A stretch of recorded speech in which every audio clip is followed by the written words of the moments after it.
रामकृष्ण हरी. आपण बनवतोय छान बटाट्याची भाजी. हे बघा, मी बटाटे असे उभे कापून घेतले. कढाई ठेवली आहे. कढाईत तेल टाकूया. तेल गरम झाले की मोहरी टाकायची आहे. जिरा आणि मोहरी तडतडली की आपल्याला कढीपत्ता टाकायचा. लसणाचे पाकळ्या 2-3 कापल्या ते टाकायचे. कांदा मी कट केला तो पण टाकला. मस्त लालसर थोडासा झाला की आपल्याला हिरव्या मिरच्या टाकायच्या. मस्त असा लालसर होईपर्यंत भाजायचा.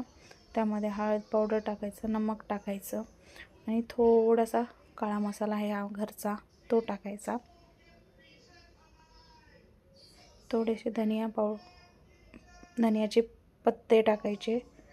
धनिया पावडर टाकलं तरी चालेल तुम्ही. आता आपण उभे काप केलेले बटाटे टाकूया. खरंच ही टिफिनसाठी खूप छान भाजी होते, सुकी भाजी. आणि थोडी रस्सेवाली केली तरी चालेल तुम्हाला जर रस्सेवाली आवडत असेल तर.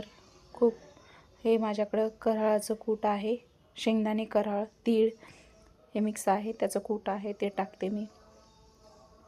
याने चव दुप्पट वाढते. आणि अशी रेसिपी तुम्ही नक्की घरी ट्राय करा. आणि माझ्या बाकीच्या रेसिपी तुम्हाला आवडत असेल तर त्यांना पण लाईक आणि सबस्क्राईब करा. आता आपण याच्यावर वाफ काढूया. हे बघा, वाफ काढले.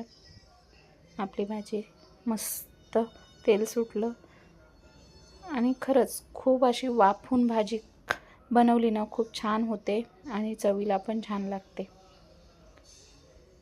धन्यवाद.